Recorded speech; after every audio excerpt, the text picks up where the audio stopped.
अलीगढ़ गोंडा संयुक्त किसान मोर्चा के बैनर तले 61वें दिन धरना जारी। धरने में पूर्व राज्यपाल सत्यपाल मलिक के आश्वासन देने के बाद रामवीर सिंह नेताजी ने जूस पिलाकर भूख हड़ताल को खत्म कराया। धरना अनिल चौधरी के आने तक जारी रहेगा।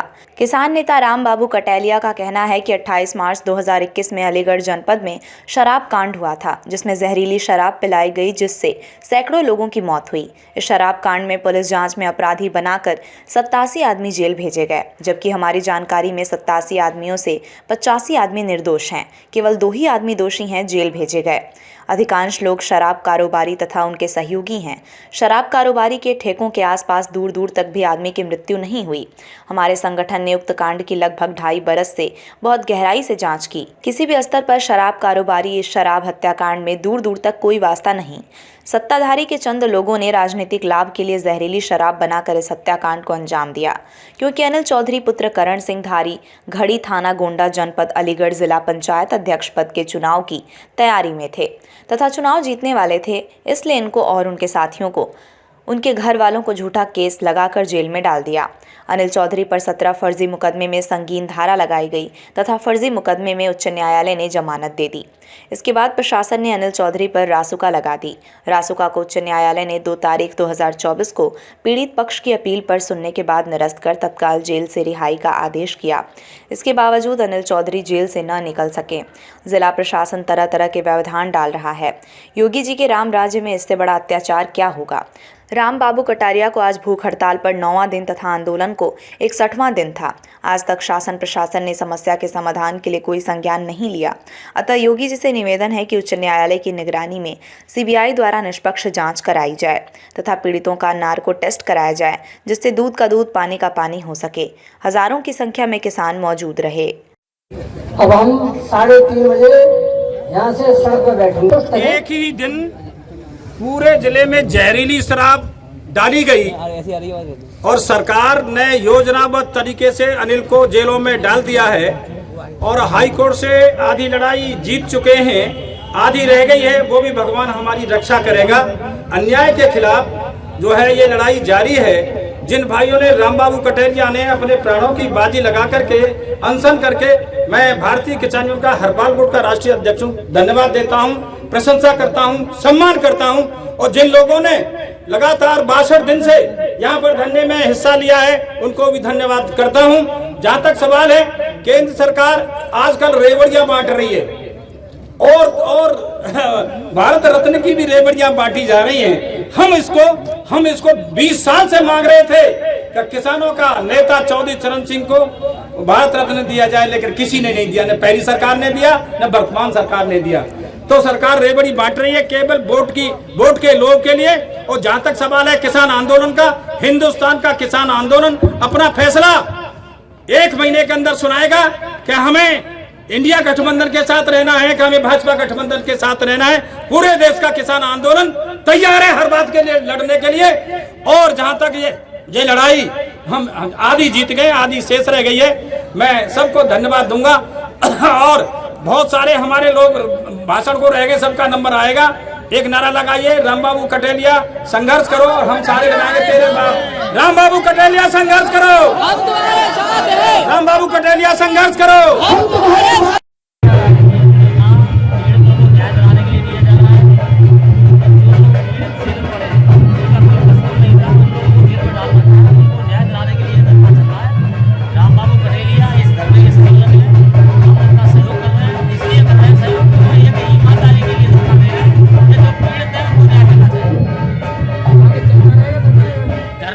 जब तक अनिल को न्याय नहीं मिलेगा और उसके परिवार को न्याय नहीं मिलेगा, पीड़ितों को न्याय नहीं मिलेगा, तब तक धरना जारी रहेगा। अच्छा, ये बताइए, जो स्वर्गीय चौधरी सिंह जी को जो भारत रत्न मिला, उसके बारे में आप क्या कहना चाह रहे हैं? चौधरी चरण सिंह जी को भारत रत्न तो बहुत पहले मिलना था।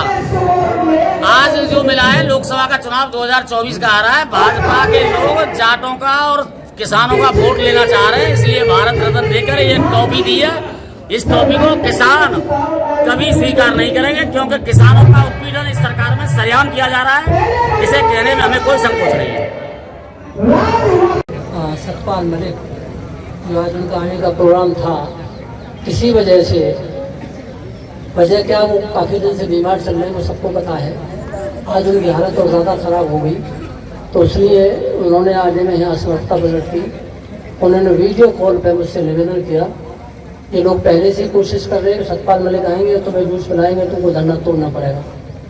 तो मैंने थोड़ी सी ज़्यादा स्वीकृति तो नहीं, मेरा मन था कि भाई जब तक अनिल नहीं आएगा तब तक मेरी भूख हड़ताल जारी रहेगी, लेकिन लोगों का बहुत दबाव था।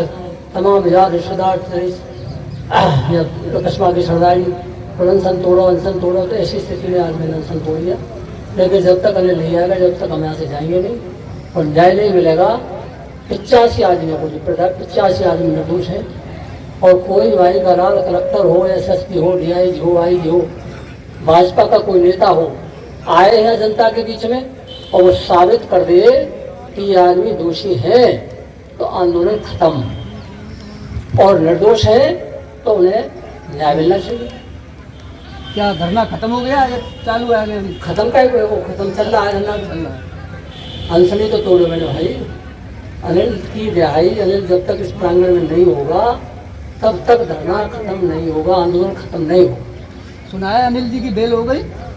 अनिल जी की बेल हो गई, बेल नहीं हुई। हाई कोर्ट में इन्होंने अपील की थी इसके खिलाफ कि ये अनिल जी ने, अनिल के परिवार वालों ने अपील डाली थी कि हमारे खिलाफ झूठे मुकदमे हैं, इस पर गलत NSA लगाया है। तो हाई कोर्ट के जज ने 2 फरवरी को सुनवाई की। उस सुनवाई में हाई कोर्ट के जज ने सारी फाइलें, सारे मुकदमा देखे, सारे फर्जी साबित हुए और उन्होंने NSA ख़त्म कर दिया और वो जजमेंट में वो जीत गए। ये हुआ 2 फरवरी में।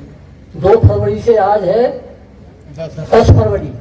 10 फरवरी तक प्रशासन यहाँ मथुरा अलीगढ़ जनपद का वो जेल से न निकलने के लिए पूरे प्रयास कर रहा है। परसों कोई वेरिफिकेशन थाने से होनी थी, लेकिन थाना अध्यक्ष मोड़ा ने वो वेरिफिकेशन नहीं की कि 3 दिन और ज़्यादा जेल में रहे और कटेलिया, राम बाबू और भूखों मरे और अनशन पे मर जाए। ये मानसिकता है प्रशासन की। और मैं तो भाई 1 महीना को मन बना के बैठो मेरी जिंदगी में, चाहे प्रहर चले जाए, मैं कि आग पार की लड़ाई है, सरकार के होगी भाई। और इतना अत्याचार भारत के इतिहास में और उत्तर प्रदेश के इतिहास में 109 आदमियों की हत्या शराब पिलाकर, जहरीली शराब पिलाकर, और ये शराब के कारोबारियों को फंसाया गया और 16-17 मुकदमे झूठे लगाए गए एक जिला पंचायत के अध्यक्ष पद के लिए। अनिल चौधरी जिला पंचायत अध्यक्ष के इलेक्शन को जीत रहे थे, इसलिए उनके घर को बर्बाद कर दिया और पूरा परिवार दर-बदर है। इससे बड़ा अत्याचार और कोई हो सकता है? ये स्थिति सरकार की, प्रशासन की है। संवेदनहीन सरकार, जब संवेदनहीन सरकार तो प्रशासन कैसा होगा? जैसी सरकार वैसे प्रशासन। ये योगी जी का राम राज्य है। इससे बड़ी कानून व्यवस्था, बढ़िया कानून व्यवस्था भारत में 100 साल से आज तक, जब से आज़ादी मिली है देश से, 75-78 साल से आज तक नहीं कानून व्यवस्था। ये हमारे योगी जी को, भाजपा के लोगों को कहना होगा। 109 आदमी की हत्या कराए गए, 109 आदमी की हत्या कराए गए और एक छोटे से पद जिला पंचायत के लिए, और निर्दोष आदमी ने जेल भेज रहे हैं और 2.5 साल है जेल में बैठे, और फिर उन्होंने जब जवान कोर्ट में दे दी तो उसके बाद NSA लगा दिया। ये अत्याचार की पराकाष्ठा है। इसलिए भूख हड़ताल पर मैं बैठा। मैं बहुत दिन बाद, मैंने पहले भी एक बार भूख हड़ताल की थी यमुना एक्सप्रेस हाईवे पे, वो 8 दिन की थी, ये 10 दिन पर पहुंच गई। अब लोग नहीं मारे, सतपाल जी निवेदन कर रहे, तो मैं चलो बुजुर्ग आदमी है, बड़े नेता हैं, और पब्लिक की ऐसी मंशा आई तो अनशन तोड़ दिया। और मेरी मंशा ये थी कि जब तक पूर्ण न्याय न मिले, वैसे हमारी 50% जीत तो है गई भाई। कैसे है गई कि कोर्ट ने सुनी, हमारी हाई कोर्ट ने, ये आंदोलन की धमक, आंदोलन की आवाज इस सब जगह पहुंचती है। ऐसा नहीं है कि नेता ही सुनते और देखते हैं, ये अदालत भी सुनती देखती है। तो वहां से न्याय मिला, लेकिन प्रशासन से 1% न्याय नहीं मिला। दरोगा ये कहता है कि कटेलिया इनसे, उनसे, अनिल के परिवार से 20 लाख रुपए लेके बैठा है। और मैं वह दरोगा पूछूंगा, बुला के, और मैं वह कलेक्टर SSP बुलाऊंगा, पहले यहाँ जाओ भैया, अब लड़ाई शुरू होगी। ओके तो वो आए जाएंगे। मेरी आवाज सुन रहे हो, प्रशासन के कोई आदमी आई हो या प्रशासनिक छोटे मोटे अधिकारी जो भी हो, चाहे एसडीएम हो चाहे सीओ हो, कलेक्टर और एसएसपी 1 घंटे के अंदर है उपस्थित हो धरना पे और ये साबित करें कि अनिल दोषी है, साक्ष्य दें और धरना खत्म आज ही। अनिल चाहे फिर जीवन को जेल से लेकर आए और नहीं हम सड़क पर बैठेंगे। अब 1 घंटा के बाद क्या टाइम है देखना, क्या टाइम है, टाइम देखो 2:30 बजे, ठीक 3:30 बजे सड़क पर होंगे सारे लोग और कोई लोग हिले नहीं यहाँ से, लेकिन अपील है सब जनता से।